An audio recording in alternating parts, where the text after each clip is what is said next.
اور بادشاہت بھی تمہیں دے دوں گا. عمیر بن حبیب کیا فرماتے ہیں؟ اگر تم مجھے پورا عرب بھی دے دو پھر بھی میں ایک سیکنڈ کے لیے اپنے دین کو نہیں چھوڑنے والا. یہ اس کا جواب تھا. یہ اس کا مطلب ایک کانفیڈنس لیول تھا کہ نہیں نہیں نہیں نہیں نہیں، لڑکی مل جائے گی، کتنا فائدہ اٹھا لوں گا، زیادہ سے زیادہ 10 سال 20 سال 30 سال 40 سال، ختم ہو جائے گی زندگی.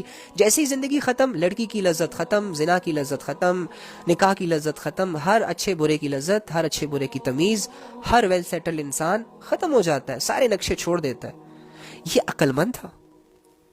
بادشاہت، اگر یہ بادشاہت میں لیٹ سپوز لے بھی لوں، لیکن اس کی وجہ سے میرا دین جا رہا ہے جو کہ دنیا اور آخرت میں کامیابیوں کا ذریعہ ہے، تو وہ کیسے کمپرومائز کرتا؟ کیونکہ وہ سچا مسلمان تھا. ہم جیسا کمزور اور نکما انسان تو نہیں تھا کہ جس کو بس تھوڑی سی آفر کی جائے، لڑکی کی طرف صرف کہنے کی دیر ہے کہ آ جاؤ جی مجھے ڈیٹ پہ لے جاؤ، یہ اپنے سارے کام چھوڑ کے اسے لے جاتا ہے.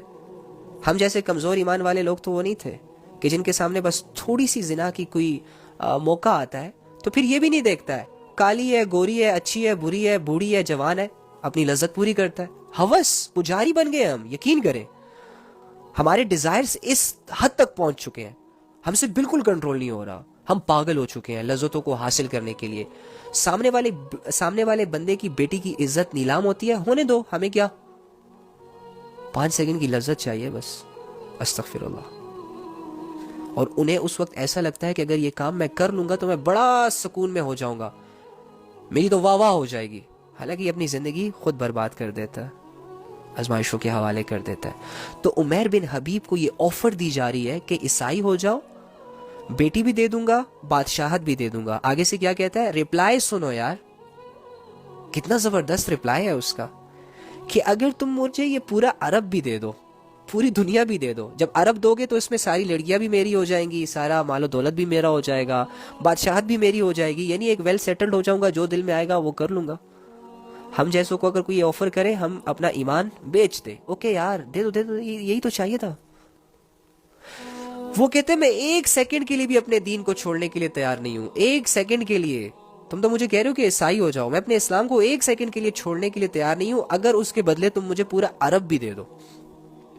اب یہ کیا کہ اس کے جواب نے اسے غصے میں ڈال دیا کہ اچھا اتنا پراؤڈ ہے تمہیں اپنے ایمان پر، اتنا فخر ہے تمہیں اپنے تقوی پر. حکم ہوا جیل میں ڈال دو اسے. جیل میں ڈالا گیا، قید کیا گیا اسے. پیچھے سے ایک لڑکی ہائر کی گئی اس کے لیے اور اسے یہ پلاننگ سمجھائی گئی کہ تم نے اس لڑکے سے زنا کروانا ہے، اس لڑکے کو اپنی طرف اٹریکٹ کرنا ہے کچھ بھی کر کے. آفر دی گئی، ایک ڈیوٹی دی گئی. یہ لڑکی جاتی ہے اس کے پاس قید خانے میں، ادائیں باتیں کرنا، بہلانا پھسلانا، اپنی ایڑی چوٹی کا زور لگاتی ہے اس عمیر بن حبیب کو اپنی طرف اٹریکٹ کرنے کا. لیکن عمیر ہے کہ 3 دن گزر گئے، نہ کھا رہے نہ پی رہے، ایک دفعہ بھی نظر نہیں اٹھائی اس کی طرف، ایک دفعہ بھی نظر نہیں اٹھائی اس کی طرف. لڑکی تنگ ہو گئی، لڑکی سوچنے لگی تم کس چیز کے بنے ہو، موقع ہے تمہارے پاس، تم کچھ بھی کر سکتے ہو، میری مرضی شامل ہے، تمہیں کون روک رہا ہے، تمہیں کس کا ڈر ہے؟ ہائے ہائے ہائے ہائے ہائے، کون روک رہا ہے تمہیں؟ یہ لڑکی پوچھ رہی ہے عمیر بن حبیب سے، جو نہ 3 دن سے کچھ کھا رہا ہے اس لڑکی کی وجہ سے، نہ پی رہا، اور آزمائش میں ڈلنے کے ڈر سے اپنی نظروں تک کو نہیں اٹھا رہا. اور اس طرح کرتے کرتے 3 دن گزر گئے اور پھر لڑکی پوچھتی ہے کہ تمہیں کون روک رہا ہے ان سب چیزوں سے، تمہاری فیلنگز اتنی اسٹرانگ کیسے ہو سکتی ہیں، تمہیں کس چیز کا ڈر ہے؟ تو کیا فرمایا کہ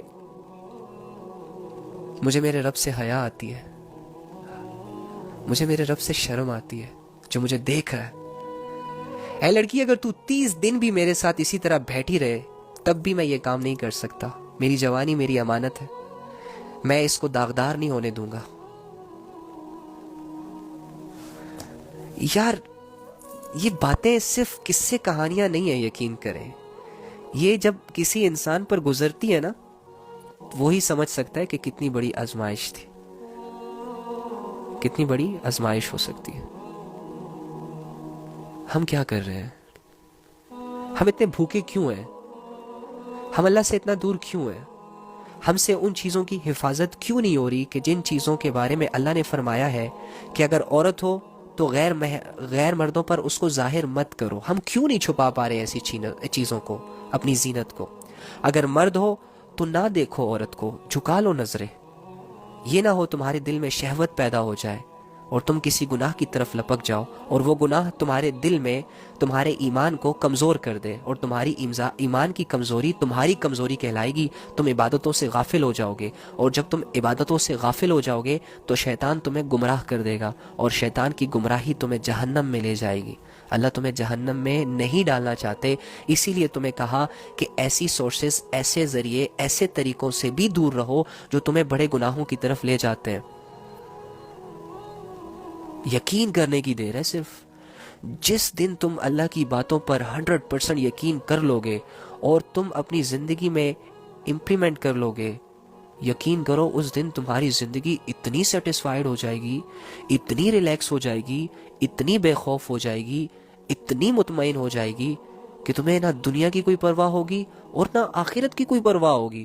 تم آخرت کے اعتبار سے بھی دنیا ہی میں سیٹسفائیڈ ہو جاؤ گے کہ میرا رب میرے سے زیادتی نہیں کرے گا، میرا رب مجھ پر ظلم نہیں کرے گا، میرا رب میری برداشت کا مجھے صبر دے گا، میرا رب میرے تقوی اور پرہیزگاری کی قدر کرے گا۔ خدا کی قسم یہ یقین تم دل میں لے کر مرو گے۔ شرط صرف اتنی ہے کہ تھوڑا سا محنت کر لو، تھوڑا سا خود کو قابو کر لو، چند زوردار قدم اپنے نفس پر رکھ لو، اللہ کی خاطر گناہوں سے پیچھے ہو جاؤ، بے حیائی سے پیچھے ہو جاؤ، اپنی شرمگاہوں کی حفاظت کرو۔ اگر لڑکی ہو تو اپنی زینتوں کو چھپاؤ، اپنے آپ کو سیکیور کرو۔ اگر لڑکے ہو اپنی نظروں کو پاک کرو، اپنے کانوں کو پاک کرو، اپنے نفس کو پاک کرو۔ خدا کی قسم ویل سیٹلڈ ہو جاؤ گے دونوں جہانوں میں، دونوں جہانوں میں۔